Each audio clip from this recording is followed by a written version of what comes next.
What's up, everybody? Welcome to Are You Down with LPT, the podcast where agents like you share their stories, experiences, and insights to help each other level up and thrive. In every episode, we're diving deep into the real-life challenges, wins, and lessons from the front lines. Whether you're a seasoned pro or just getting started, this is the place to connect, learn, and grow together. So, if you're ready to get down with LPT and take your game to the next level, let's jump in. Welcome back to Are You Down with LPT? And we're with Amy Wiederin. Amy, how you doing? I'm doing great. How are you, Kyle? Good. We were just talking about the amazing weather outside and how Alyssa likes it 110, heated blanket, all that good stuff. But I'm enjoying this. This is beautiful. So, and you enjoy? I love it. Yeah. Be a little warmer, though, in the mornings. Yeah, a little touch, but that's all right. Yeah. So, have an amazing year. Yeah, yes. First half has been... Yeah, I don't know where it sits compared to other years for you, but it's you've had an amazing year. So congratulations so far. Thank you. Yeah, it's been a good one. Yeah, and in Les was just in this morning in the Clive office, and you look at last year, this year, both, quite honestly, down real estate years. So it's I think incredible to see what you've done in markets that have not been as strong. So congratulations. No doubt, hard work and just kind of how you've built your business. So congratulations. Thank you. All right, so let's talk a little bit life before real estate. It's been a while, so we have to dial back time a little bit. But let's bring it back. Yeah, how many years have you been in real estate? 20. 20, so similar as what I've been. Do you remember life before real estate? I do. I worked at Principal Financial Group. So I was in their institutional investments. So I worked with the 25 million plus plans. Oh. Worked with sales reps around the country. Had my second kid and decided that I had my license at the time. So I was doing both for a little while. Oh, you got your real estate license somewhere, sometime when you were working at Principal. Correct. Yeah. Why'd you decide to get your real estate license? So my husband and I started buying foreclosures, fixing them up and selling them. So you're flipping first before keeping. Yes. Yeah. Yep. And then we were keeping a couple. We had a couple that we bought. So I decided maybe I'll give this real estate gig a try. Yeah. So was that whose passion was that first, yours or Tom? He's the one that recommended it to me, and I kind of fought him a little bit on it first. But then after we got a couple more flips done and I could see the vision of where things were going, I thought this could be really fun and what I could make of it. So yeah, and he's pretty gifted. I mean, he has that skill set, right? He does. He's the handyman. He does all that stuff. So that makes that easy. Yeah, seem reluctant to praise him there, but So Tom's a good guy. He's got that skill set. So you guys dive in that over 20 years ago, and I mean, not that you're old now, but you were young. I mean, how old were you guys when you did the first one? We bought our first rentals actually before we bought our first flip. So we bought our first rentals when I was 25. Oh, yeah, good for you. We bought a house and a duplex at the same time. Yeah, both as rentals, or you? Yeah, we still have them today. Wow. We'll dive into some of your rental stuff here in a little bit. But so you get going in real estate. Your career, where'd you begin your career at? So I started off at Realty Experts because he did a lot of the foreclosures. So I had access to a lot of that stuff coming on the market. I also, when I decided to take on real estate, I decided to keep my kids at home with me during the day as much as I could. So I was doing BPOs. So I did a ton of BPOs to make up extra income. Yeah.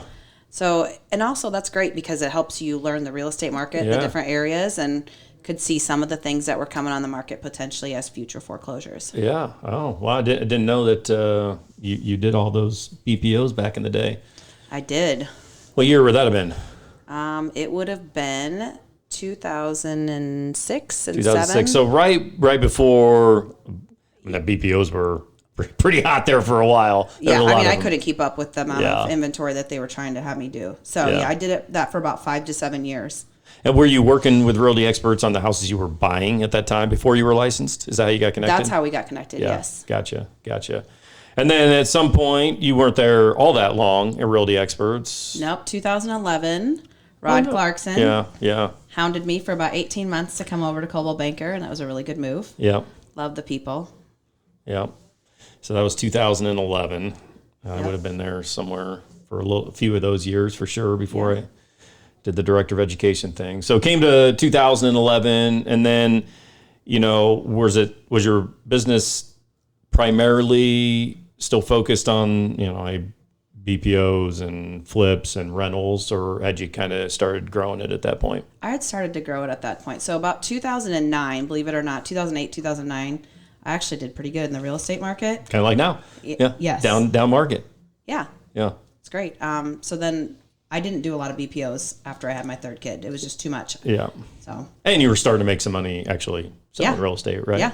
Yeah. Yeah. So what caused that growth from, when you initially got your license in 2006 to where now, 2008, 2009 roll around and I think I attribute it to networking. Yeah. So I got involved with a lot of the kids' stuff, the activities at school, met parents there. A lot of that stuff doesn't happen overnight, but you cultivate those relationships, and you have parents that'll reach out to you. Hey, my kid went to elementary school with your daughter. Would you want to come look at my house? Yeah.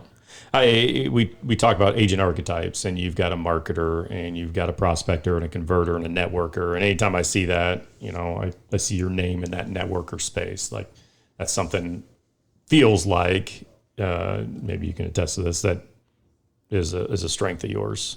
Yeah. So actually about 15 years ago, myself and a couple other people started up a networking group here in Ankeny. We've been going strong. We meet twice a month. Still. Oh, wow. 15 years strong. We have about 40 members. Wow. And that started 15 years ago with two of you, and now it's 40 members. And yeah, I think there's probably a lot I'm guessing you have, within those 40 members, probably sold quite a few of them houses, or they've told others about you. And wow. Oh. And so what other professions? Are you the only agent in there? Yeah. So we only allow one profession or per group. So if you can't be in another group either. So it makes it pretty easy. Did you do this did you kind of do it on your own, or did you through it? I know there's those national networking organizations. So we actually started off with RLI, which the guy that owned that at the time 15 years ago just sold BNI. Yeah. And so he had a non-compete from Kansas. So he came up to Iowa, started RLI, and we ended up going on our own because it was expensive.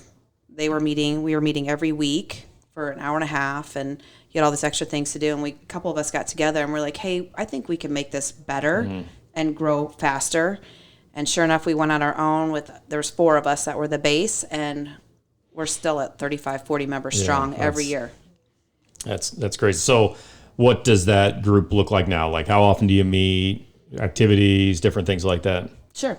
So we meet the second and fourth Thursday of every month. So I'll have a meeting this Thursday. If I'm not there, one of the other guys run it. We take turns doing all that.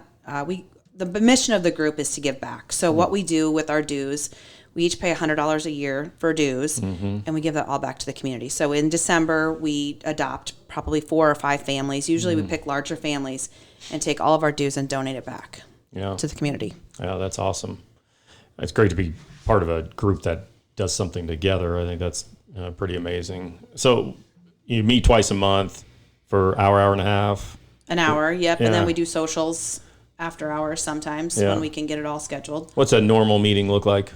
So a normal meeting starts off with introduction. So everybody gets to introduce themselves, talk about things that they like, people they've worked with in the past. We go around, and then we have a speaker. So everybody gets a chance to speak. So every once in a while we'll bring in other speakers. So we brought in like Derek Lord from the Economic Development Council.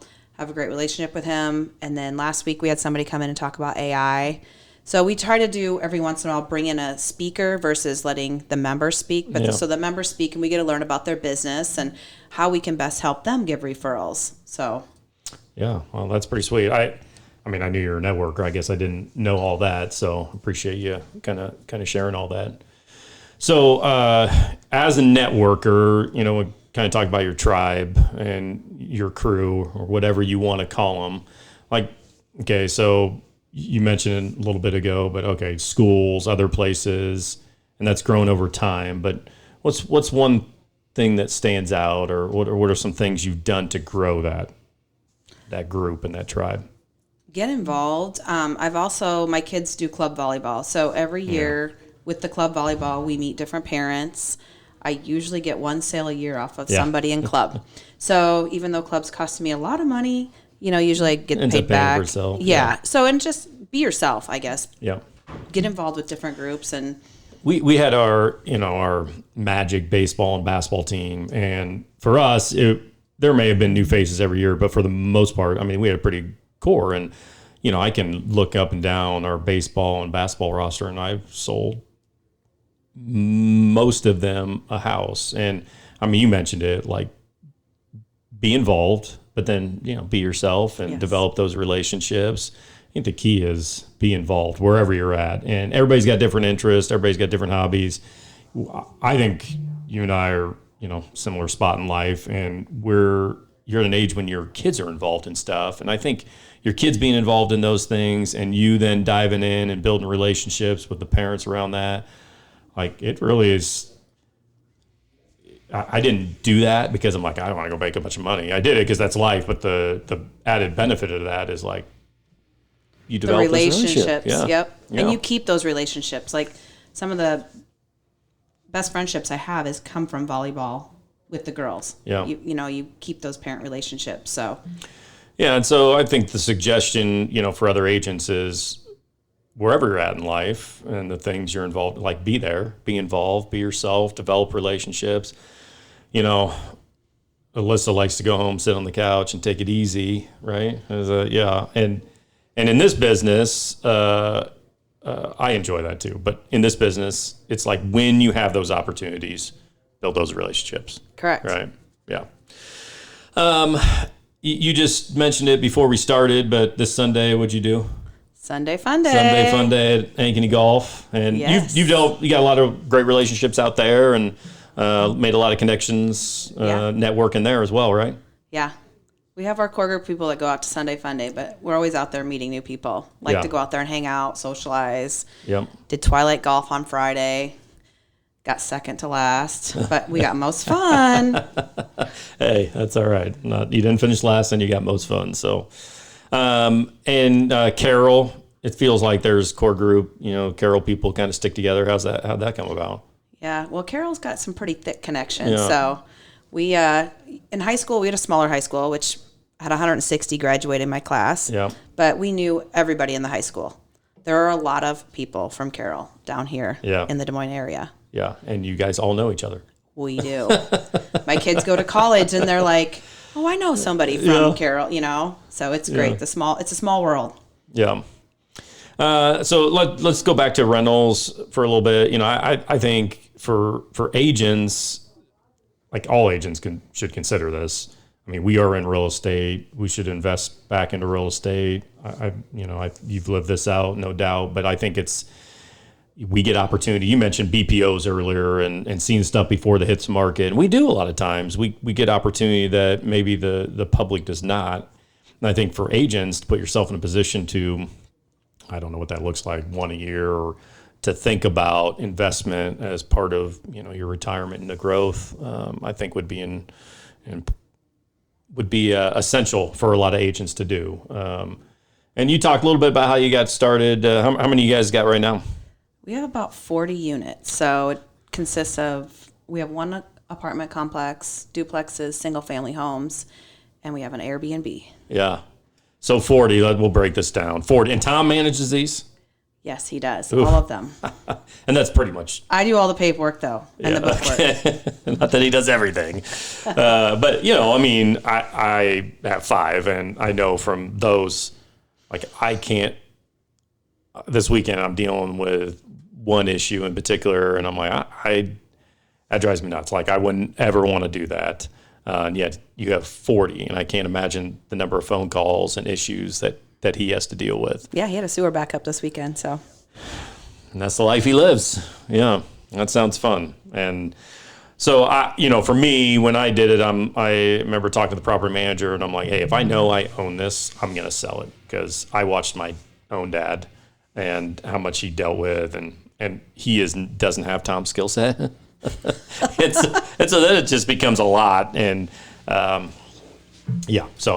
but you guys have a skill set. But even for people that don't, that opportunity, I mean, there's plenty of property managers out there, right? Yeah, I agree. Invest in your profession. Yeah.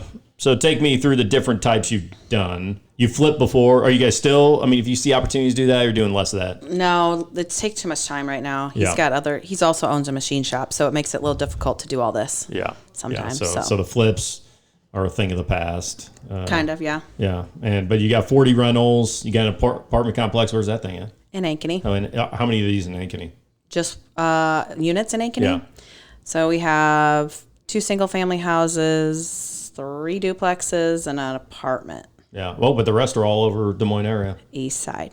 Oh, you guys are big East Siders? Yeah. Back when, before the housing market crashed, we bought a block of 15 of them at one time. Does that make it easier that they're all, kind of together there, or is it? It did. We have since sold off some of them. Yeah.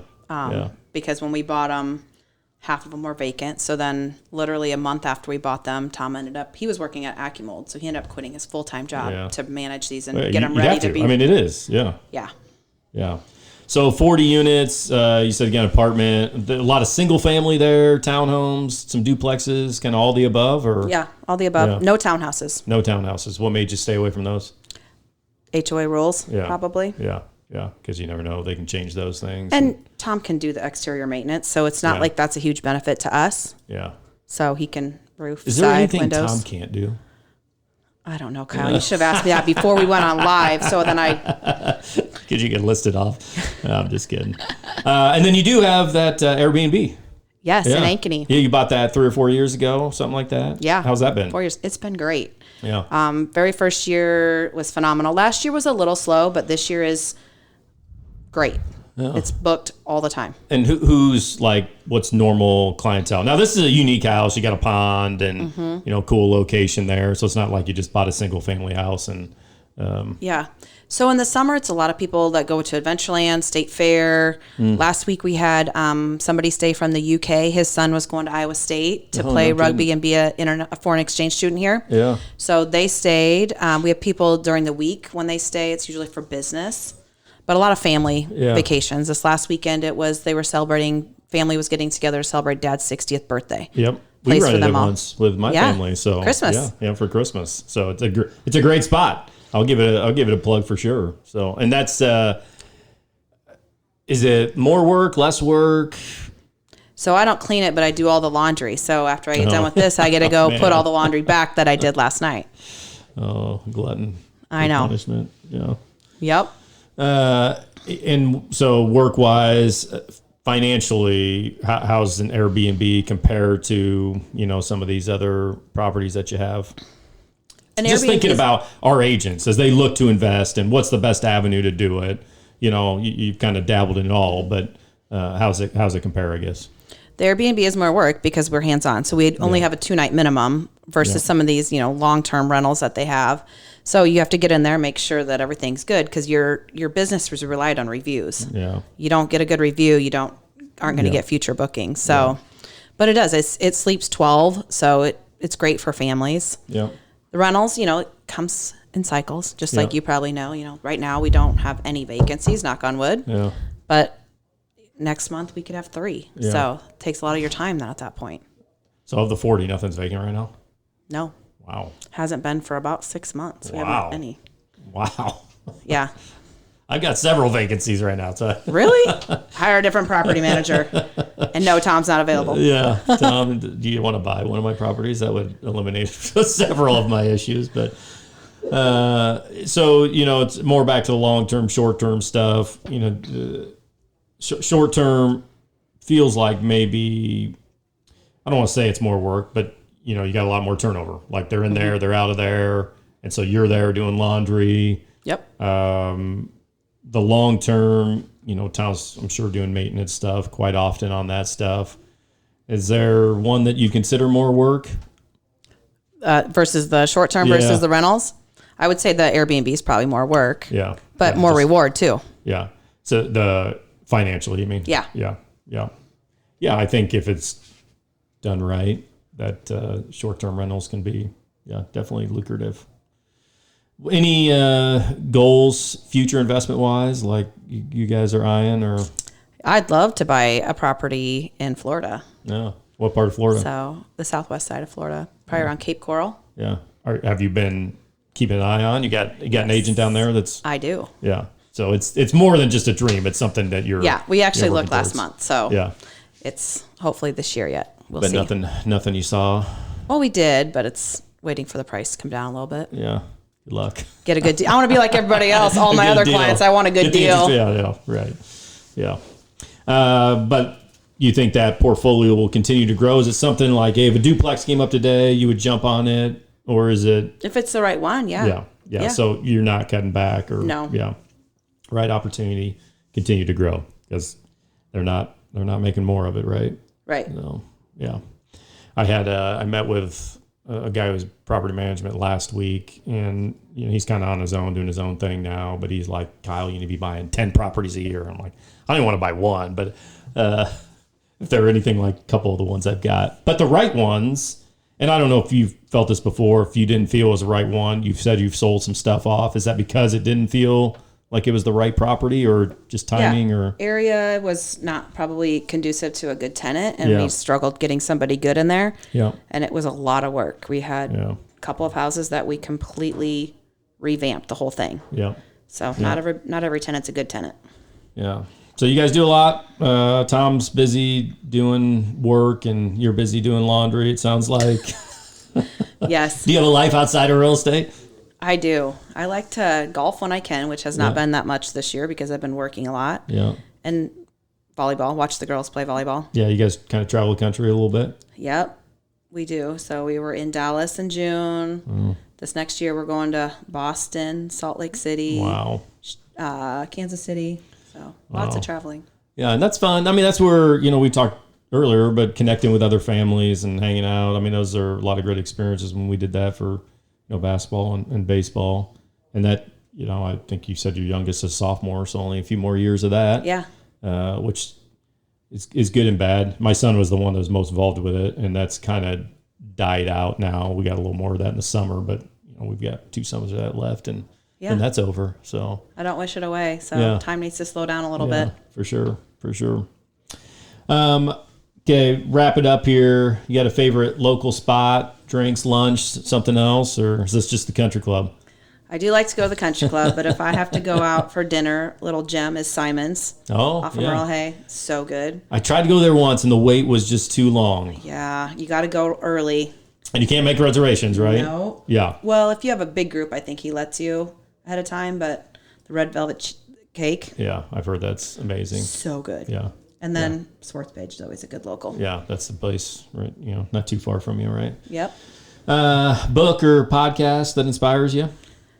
I don't have any time to do any of that outside of working and kid stuff. Between laundry, trying to have a life. volleyball, and selling a ton of real estate. Yeah. Yes. So no, I don't. What about any hidden gem in Des Moines? That would be Simon's. Yeah. Like to go there when we can. All right. How often is that? Probably about once a year. We got to have get off early enough from work to go. And what time do I got to go? If I want to go and not wait, what time do I need to go? 4:45. 4:45. All right. That's early.